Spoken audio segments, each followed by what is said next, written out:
Bienvenidos una vez más a su programa Consulte a su médico. El día de hoy tenemos de invitado especial al doctor José Telich, especialista en cirugía plástica, estética y reconstructiva. Muchas gracias por venir. Muchas gracias por la invitación. Muchas gracias. Pues como sabe, este programa está compuesto por preguntas que hace el público por medio de las redes sociales y tienen muchas dudas y surgen muchas dudas en torno a la cirugía plástica porque es una cosa que está en boga el día de hoy. Y que lamentablemente mucha gente se hace cirugías no justificadas a veces, o tal vez por obsesión o por algún otro trastorno, o tal vez porque lo necesitan en la parte reconstructiva. La primera pregunta que nos manda el público el día de hoy es ¿qué tipo de materiales se utilizan para la cirugía plástica? Implantes, prótesis, todo ese tipo de materiales que se utilizan cuando se van a injertar, por ejemplo, no sé, implantes de senos, de glúteos, etcétera. ¿De qué están compuestos esos implantes? Bueno, la implantología en cirugía plástica es básicamente todos los implantes que se utilizan para senos, pantorrilla y glúteos. Todos están hechos principalmente de silicón. Puede variar un poquito la densidad del silicón dentro de cada uno de los implantes, pero básicamente yo creo que el 80%, 90% de la implantología en cirugía plástica están hechos a base de silicón. Y ahora otra pregunta que seguramente la gente se va a hacer es si es seguro o no, porque muchas veces dicen, bueno, es que me pusieron un implante en tal lugar y lo rechazó mi cuerpo, o se rompió, o al romperse me infecté, o alguna de esas preguntas siempre salen, ¿no? Los implantes en cirugía plástica prácticamente se ponen desde los años 60, desde el siglo pasado. Han demostrado su seguridad y han demostrado su biocompatibilidad con el cuerpo. Generalmente cuando los implantes se infectan, tiene que ver más con la técnica quirúrgica, más en el sitio donde se hizo la cirugía, las medidas de higiene que se practican en ese centro médico o centro hospitalario, pero por regla general o en general los implantes son seguros, no hay un rechazo como tal de los implantes. Sí puede haber ciertas alteraciones, ciertas complicaciones a mediano y corto plazo de los implantes, sobre todo en implantes mamarios. Hay una situación que se llama la contractura capsular de los implantes. Esto es algo que se presenta en un porcentaje alrededor del 10-12% de las pacientes o los pacientes que tienen algún tipo de implante.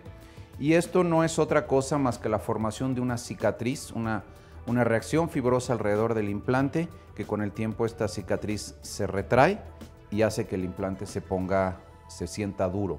¿Algún tipo de alergia o rechazo natural del cuerpo en algún tipo de paciente se ha presentado? No, el silicón, tanto la bolsa que está formado el implante como el interior del contenido del implante no producen reacciones alérgicas. Sabemos prácticamente desde los años 90 que se empezó a hacer ruido con los implantes y producían algún cierto tipo de enfermedades autoinmunes, lupus, esclerosis, artritis reumatoidea. Hoy por hoy sabemos que no hay una relación de estas enfermedades con los implantes específicamente mamarios. Y hablando de la parte reconstructiva, hay implantes que no están hechos de silicón ni mucho menos, ¿no? Ni de ningún material sintético de alguna forma, y están hechos a partir de algo orgánico. Me refiero a partes del cuerpo. ¿En qué cirugías está indicado esto? Bueno, principalmente en la cuestión reconstructiva, sobre todo pacientes que han sufrido mastectomías por cáncer de mama. En algunas pacientes se utiliza dermis, una matriz acelular de dermis de cadáver. Esto ya está perfectamente probado y se utiliza para la reconstrucción mamaria cuando utilizamos primero expansores mamarios y después que hemos logrado la expansión del tejido donde fue hecha la mastectomía, vamos a retirar el expansor y vamos a colocar un implante mamario. En estas pacientes, a veces cuando necesitamos una muy buena cubierta del expansor. Estas ya son cuestiones técnicas, pero a veces cuando necesitamos cubrir completamente el expansor o darle cierta forma al seno reconstructivo, se utiliza un material cadavérico que se llama matriz de dermis acelular.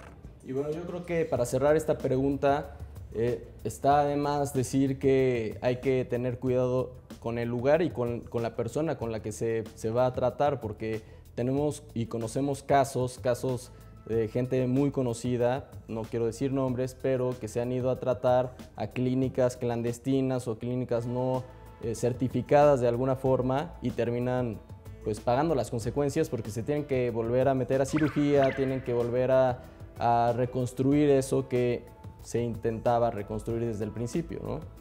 Bueno, yo creo que esto se aplica a cualquier especialidad de la medicina, pero sí en cirugía plástica, pues está la Asociación de Cirugía Plástica, está el Consejo de Cirugía Plástica que certifica a los médicos cirujanos plásticos que han cubierto ciertos requisitos en su preparación, y no solamente en su preparación, sino en su formación médica continua.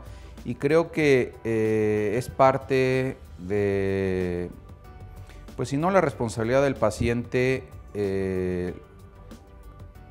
preguntar si el médico está certificado, no si es miembro o no de la Asociación de Cirugía Plástica, porque no todos son miembros, pero sí cumple con los requisitos académicos para ejercer la especialidad. Creo que esto le da a los pacientes la seguridad de que el médico que están viendo es un médico que ha cubierto los requisitos académicos para poder ejercer la especialidad, tanto en procedimientos reconstructivos como en procedimientos cosméticos. Pues sí, así es, para que se pongan las pilas y no se metan en lugares donde desafortunadamente pueden terminar peor. Y si no, aquí está el doctor Telich para que los aconseje y lo busquen. La segunda pregunta que nos manda la gente es ¿cuándo está indicada la liposucción o la lipoescultura? Una cosa que también un tema que está muy de moda ahorita.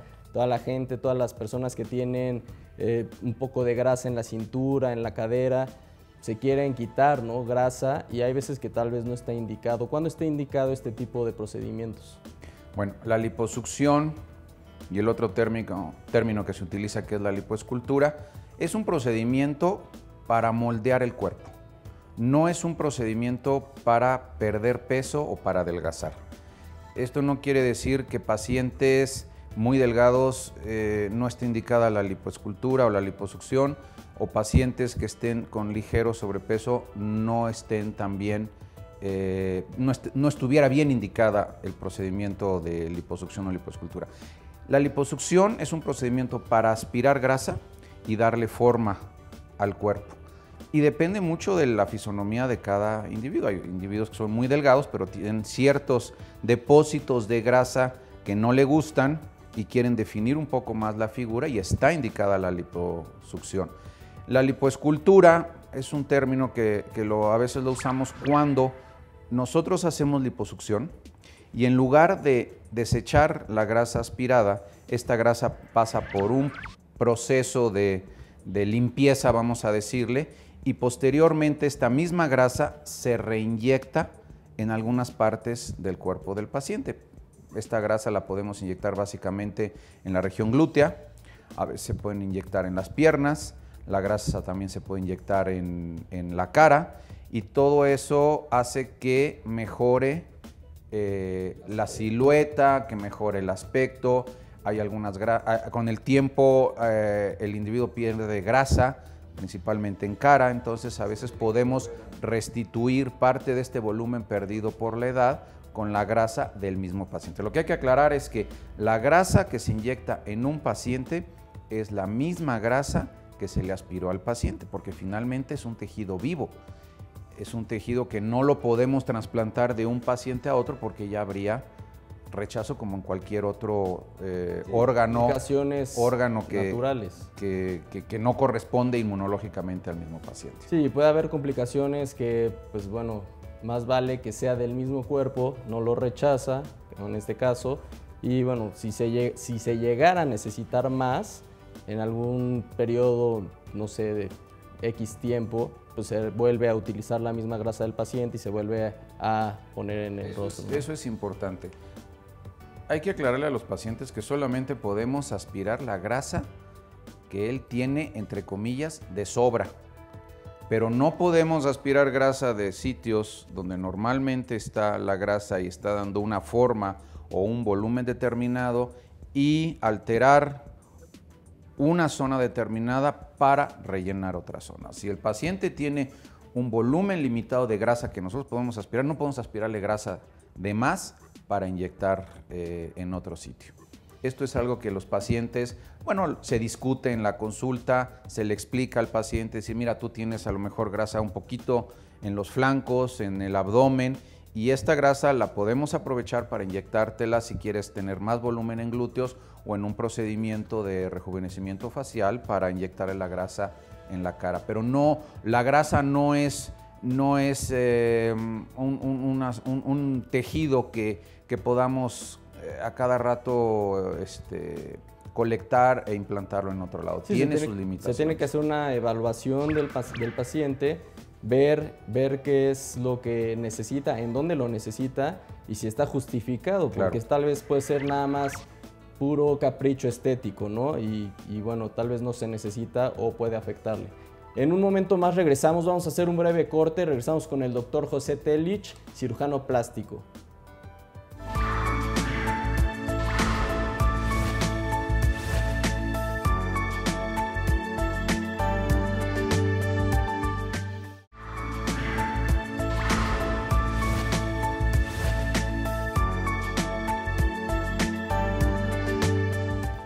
Pues ya estamos de regreso aquí en Consulte a su médico con el doctor José Telich, cirujano plástico, especialista en cirugía plástica, estética y reconstructiva. Y estábamos hablando del tema de la estética y para retomar ese tema, pues le voy a hacer otra pregunta que nos manda nuestro público, que es ¿qué usos tiene el Botox además de lo estético? Porque bueno, siempre se ha hablado de la gente que usa Botox para las facciones, para la cara, para utilizar en eventos sociales, bodas, todo eso. Pero bueno, la pregunta es, el Botox se conoce, pero ¿para qué otras cosas se utiliza el Botox? Bueno, Botox es el nombre comercial de una toxina botulínica que hace una empresa en particular. Nosotros, el término genérico es toxina botulínica y es del tipo A, porque hay varias toxinas botulínicas. Sí, efectivamente, el uso principal de la toxina botulínica es con fines cosméticos principalmente en la cara, relajar las líneas de expresión. Dentro de los otros usos de la toxina botulínica, uno de los más frecuentes después del uso cosmético es para la hiperhidrosis. La hiperhidrosis es la sudoración excesiva en algunas áreas muy particulares del cuerpo que socialmente el paciente se siente incómodo. Es el típico paciente que va a saludar a alguien y en el momento en que va a dar la mano, por el estrés que ocasiona esta situación, le suda la mano. Y esto al paciente y a quien saluda no es muy agradable que le den la mano mojada.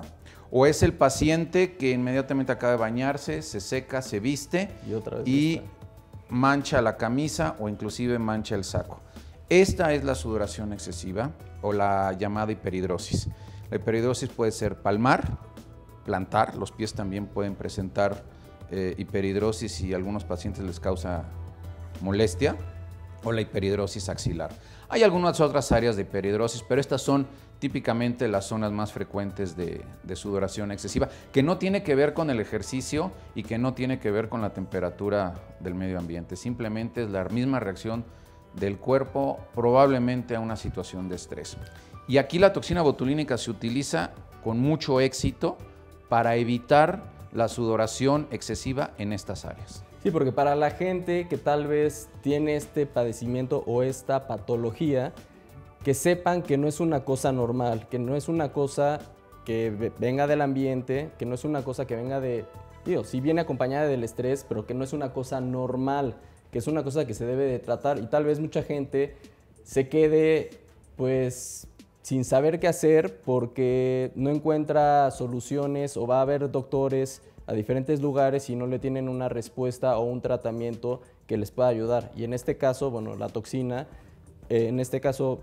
botulínica puede ayudar para esas zonas, dependiendo de la zona, porque puede ser general o puede ser en diferentes partes, ¿verdad? La mano puede ser las axilas, que es lo más común, quisiera pensar, tal vez la frente. Sí, hay, por ejemplo, mujeres que sudan debajo del surco inframamario y también se puede colocar toxina botulínica en estos sitios. Pero sí, como tú dices, son pacientes que van buscando en distintas especialidades o inclusive van a la farmacia a buscar desodorantes para evitar la sudoración excesiva o buscan otros tratamientos para las manos, que existen, pero son poco eficientes. Y yo creo que la toxina botulínica aquí en la hiperhidrosis ha demostrado un muy buen resultado y al igual que la toxina botulínica para fines cosméticos tiene un tiempo de acción, pero en hiperhidrosis este tiempo se puede prolongar inclusive hasta 9 meses. Entonces es un paciente que le resuelves un problema de repercusión social. Con 9 meses, a los 9 meses puede repetir el tratamiento y los pacientes, creo que de los pacientes de toxina botulínica son los que más satisfacción logran con este tratamiento. Son pacientes que a los 5 o 7 días después de la aplicación llegan al consultorio y te dicen: estoy muy contento porque ya no sudo de las axilas, ya no sudo de las manos. Sí, les cambia totalmente la vida, es un cambio Sí. que debe ser muy importante para ellos porque, como decíamos hace rato, no es agradable ni tanto saludar sudando la mano ni al que saluda, ¿no? Entonces es una cosa que déjenles menciono que el doctor José Telich es de los pocos cirujanos que trabaja con este tipo de tratamientos para este tipo de padecimientos. Así es que si usted padece de este tipo de enfermedad, por decirle de alguna forma, o padecimiento, que se acerque al doctor José Telich. Vamos a seguir con otra pregunta que nos manda el público, que es: ¿a partir de qué edad se puede poner implantes de senos y se afecta a la lactancia? Y esta pregunta es muy frecuente porque cada vez se ve o cada vez ven en el consultorio a niñas más jóvenes, mujeres que se quieren poner implantes cada vez más jóvenes. Entonces, no sé si haya alguna edad o alguna contradicción contra la edad, no sé, alguna cosa que se pueda contraponer en cuanto a la edad y el implante. Las pacientes, para colocarles implantes mamarios, yo creo que tienen que haber terminado su desarrollo sexual secundario. Y yo creo que una edad, que no es un número estricto, pero yo creo que a partir de los 18 años se considera que ya una mujer prácticamente acabó todo su crecimiento sexual secundario, su desarrollo sexual secundario, y creo que a partir de esta edad se pueden colocar los implantes mamarios. Y la otra pregunta que viene es si afecta la lactancia. No. Existen distintos sitios, básicamente 2 sitios por donde se pueden meter los implantes y 2 sitios también donde pueden estar colocados los implantes. Los 2 sitios por donde podemos meter los implantes más frecuentemente es a través del pezón o por el surco inframamario, y la localización de los implantes puede ser detrás de la glándula o parcialmente detrás del músculo pectoral. Y en cualquiera de estos sitios de colocación o abordajes para incidir y meter los implantes no afecta la lactancia. De hecho, hay mujeres que se embarazan y no lactan. Lo mismo puede suceder con las pacientes de implantes mamarios. Se puede colocar el implante y después de su embarazo depende ya de cuestiones hormonales específicas si va a lactar o no va a lactar. Pero estrictamente los implantes mamarios no afectan la lactancia. Y de hecho, las mujeres que más se ponen implantes mamarios son pacientes jóvenes previas a sus embarazos. Entonces, no tiene por qué haber afectación en la lactancia. No, y aquí debe entrar también el tema ético-moral, que es, bueno, hay doctores o debe de haber doctores que tal vez por operar o por poner los implantes no les importe la edad que tenga la persona a la que se les va a poner, ¿no? Entonces también hay que poner un poco de, pues, híjole, no sé, la recomendación más adecuada en este caso, que es terminando el crecimiento, como ya lo dijo el doctor, y es lo más pertinente, ¿no? Sería como la recomendación más Sí, yo creo puntual que sí. En este caso, ¿no? Hay algunas situaciones muy particulares con alteraciones probablemente en el crecimiento de un seno y la falta de crecimiento de otro, que podríamos en un momento dado en una chica joven, no sé, 15, 16 años, donde sí hay una diferencia ostensible entre el volumen de una mama y la otra, probablemente colocar un implante para compensar esta asimetría y que ella se sienta bien. No es estrictamente algo que le vaya a causar un trastorno físico, pero sí esta asimetría que pudiera haber entre un seno bien desarrollado y la falta de desarrollo del otro puede ser una indicación de colocar un implante mamario a una edad más joven que de 18 años. Sí, porque además en todos estos casos de ponerse o quitarse cosas, puede llegar siempre arrepentimiento y querer ya sea quitarse o ponerse más.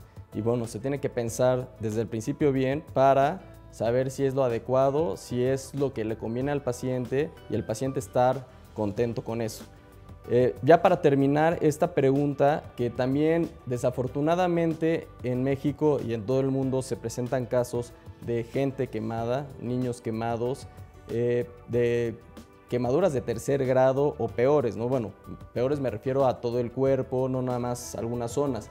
¿Cuál sería, aquí preguntan, cuál sería el tratamiento que usted recomienda para los pacientes con quemaduras de tercer grado o que queden cicatrices en el cuerpo? Bueno, quemadura de tercer grado es la quemadura más grave, independientemente de la región. Aquí ya toda la piel se quemó, no existe un sustrato donde vuelva a salir piel a partir de ese sitio quemado.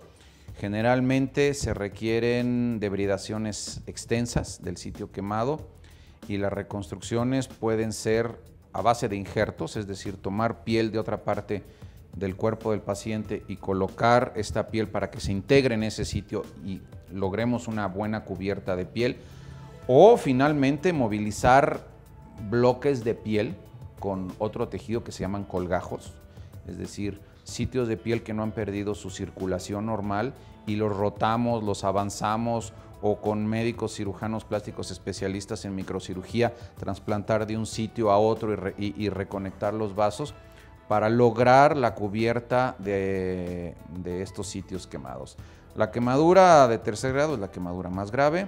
Existen sitios a nivel institucional del sector salud que están muy bien equipados, con especialistas muy bien preparados en quemaduras. Yo creo que ya, como en todas las especialidades médicas, los cirujanos se van si la cirugía plástica es una subespecialidad, en cirugía de quemados es una subespecialidad y hay centros donde existen cirujanos plásticos dedicados específicamente al tratamiento de los pacientes quemados y son los que van a tener las mejores oportunidades para rehabilitarse después de una quemadura grave. Bueno, y que afortunadamente sepan que ya hay tratamiento para esto, ¿no? Porque antes tal vez no había, la medicina ha avanzado mucho, la tecnología ha avanzado mucho y para todo este tipo de padecimientos o de circunstancias ya se encuentra un tratamiento al alcance de cada persona. Pues lamentablemente se nos terminó el tiempo por el día de hoy. Yo le doy las gracias al doctor José Telich, cirujano plástico, especialista en cirugía plástica, estética y reconstructiva. Les recomiendo que si tienen algún padecimiento o alguna duda, lo busquen. Van a aparecer sus datos en pantalla, los teléfonos de su consultorio para que lo busquen y puedan ponerse en contacto con él. Yo soy Jorge Ugarte, me pueden encontrar como @beckerugarte en Twitter o como Jorge Ugarte. Mándenme sus dudas, mándenme sus comentarios y nos vemos en el próximo programa, el próximo domingo en punto de las 4:30 de la tarde.